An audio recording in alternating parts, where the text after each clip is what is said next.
El inepto y narcoparamilitar, el presidente de Colombia, Iván Duque, dijo que la captura del alias Otoniel, jefe del clan del Golfo, había sido un golpe tan grande, tan especial para las fuerzas de seguridad colombianas como fue la muerte de Pablo Escobar. Como es normal, todos los medios de información después del 23 de octubre del año pasado se lanzaron a dar la noticia, o sea, a repetir como papagayos lo que les había dicho el gobierno colombiano.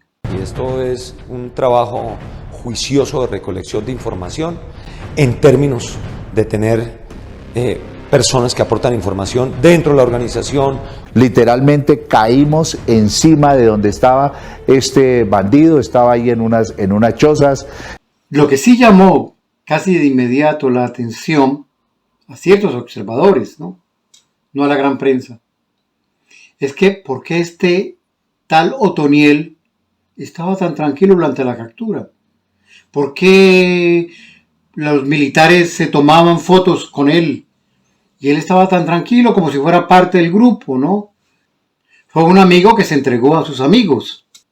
El gobierno colombiano, extrañamente, si era el hombre más buscado de Colombia, el narcotraficante más poderoso, más aterrador, parecido a Pablo Escobar, el gobierno colombiano no daba ni $1 millón por él. Ni $1 millón daba por él. En plena Navidad, este hombre se decidió de hablar a una jurisdicción especial para la paz que existe en Colombia, donde él dijo que iba a contar sus verdades, cómo había sido realmente su captura. Yo llegué voluntariamente a la tropa donde estaba el ejército, no fue captura cogido así de quieto, porque si no lo... Esto es un trabajo juicioso de recolección de información. Toda la prensa hablaba del narcoparamilitar, y sí era un narcoparamilitar. Lo que la prensa no aclaraba es que ser narcoparamilitar en Colombia quiere decir de que trabaja y hace parte de la institución militar y del Estado colombiano que hace el trabajo sucio. O sea, que asesina a los líderes sociales, que asesina a los opositores políticos y que ayuda a confrontar a las fuerzas insurgentes. Eso no se quedó muy claro. El gobierno colombiano, extrañamente, si era el hombre más buscado de Colombia, el narcotraficante más poderoso, más aterrador, parecido a Pablo Escobar, el gobierno colombiano no daba ni $1 millón por él. Usted aparece en un video sin camisa, boca abajo, amarrado. Yo llegué a donde estaban ellos. Entonces, cuando yo venía cerquita, porque siempre yo les grité y hablé con ellos, entonces me quité la camisa y salí, subí ligerito donde estaban ellos para que vieran que no tenía nada. Entonces ya ahí fue donde el muchacho me hizo tender. Y ahí fue donde ya él me amarró con una pañueleta. Así fue la captura. No fue como también dicen. Literalmente caímos encima de donde estaba este bandido, estaba ahí en unas chozas.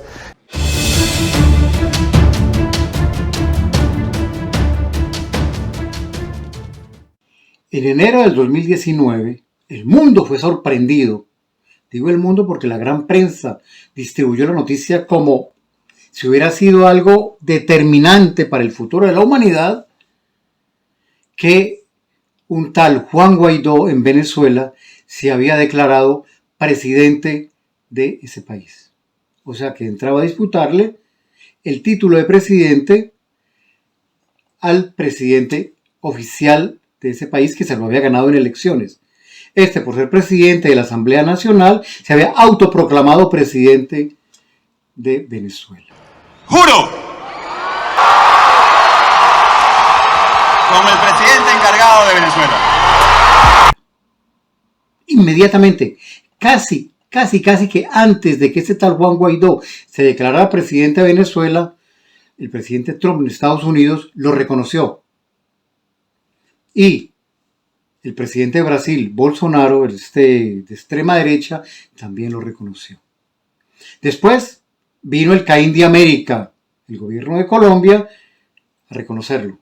Y como si en Estados Unidos llueve en Europa, saca la sombrilla, o si Estados Unidos orina, Europa, la Unión Europea, le dan ganas de ir también a hacer pipí al baño, pues la Unión Europea también reconoció a Juan Guaidó como presidente oficial de Venezuela. Lo cierto es que este tal Juan Guaidó no tenía al interior de Venezuela ni la autoridad para darle órdenes a un policía de tránsito, ni a un bombero. ¿Pero qué pasó? ¿Dónde estaba el truco? ¿Y dónde la gran prensa nunca habló ni habla de ello? Que Estados Unidos y la Unión Europea, pero principalmente Estados Unidos, se aprovechó de esto porque era algo muy bien calculado, de que como era el presidente reconocido, Juan Guaidó comenzó a firmarle papeles en blanco a Estados Unidos y a la Unión Europea. ¿Para qué? Para que se apoderaran de los recursos estratégicos de Venezuela, para que se apoderaran del dinero que Venezuela tenía en los bancos europeos y de Estados Unidos. Y dos golpes muy graves ayudó a dar el tal Juan Guaidó. Uno, que Estados Unidos se apoderara con su firma y de sus tales ministros, que nadie sabe dónde es su oficina, de la empresa petrolera Citgo, que es venezolana en Estados Unidos. Tiene 5.000 estaciones de distribución de petróleo y de gasolina, Citgo, en Estados Unidos. Eso perjudicó a Venezuela en miles de millones de dólares de ganancia de su petróleo cada año. Pero no solamente eso, lo más grave. Inglaterra se apoderó de todo el oro que Venezuela tenía en sus bancos. Más de 1.000 millones de euros, de libras esterlinas, tenía Venezuela oficialmente. Y por una firma de un presidente que no existe, que no es reconocido al interior de su país, Inglaterra se ha quedado con todo este oro. Ahora, a comienzos de enero, una asamblea nacional que nadie conoce acaba de declarar nuevamente a Juan Guaidó como todavía presidente de Venezuela, aunque ya no es presidente de ninguna asamblea, porque ya se eligió una nueva asamblea, donde hay una gran cantidad de opositores al gobierno del presidente Maduro, pero opositores que fueron a las urnas, como en cualquier nación democrática. Pero es tan miserable su mundo donde vive al interior, que se le cayó el escudo de Venezuela.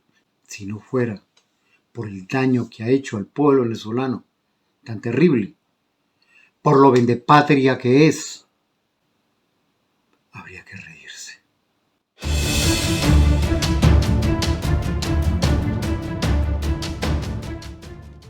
Este personaje que les voy a presentar salió de Cuba sin ningún problema, se instaló en Estados Unidos, fue a gritar delante del Capitolio y delante de la Casa Blanca en Washington que había que invadir a Cuba. Hasta quemó supuestamente su pasaporte, porque nunca más iba a volver a Cuba. Y resulta que ahora, a fines de año, de este 2021, diciembre de 2021, apareció en Cuba. Lo que quiere decir que no quemó el pasaporte. Y lo que quiere decir de que tampoco Cuba es una dictadura, como él tanto escandalizó. Ahí tienen a este disidente tan perseguido por la dictadura cubana. Pues bien, uno de los últimos ejemplares de ese grupo que recoge Estados Unidos y paga con algunas monedas, dicen que él fue parte esencial de las movilizaciones, disturbios y actos terroristas que se cometieron en Cuba en julio pasado. Y que él sí iba a terminar de movilizar al pueblo cubano y la dictadura iba a caer ahora el 14 de noviembre. Pues bien, lo que sí realizó es que sí, él desapareció de Cuba. Y cuando apareció unas horas después, estaba en Madrid. Y lo que se dijo era que el gobierno cubano lo había obligado a salir del país, lo había desterrado. Y la prensa mundial, sobre todo la española, qué escándalo hizo por esto.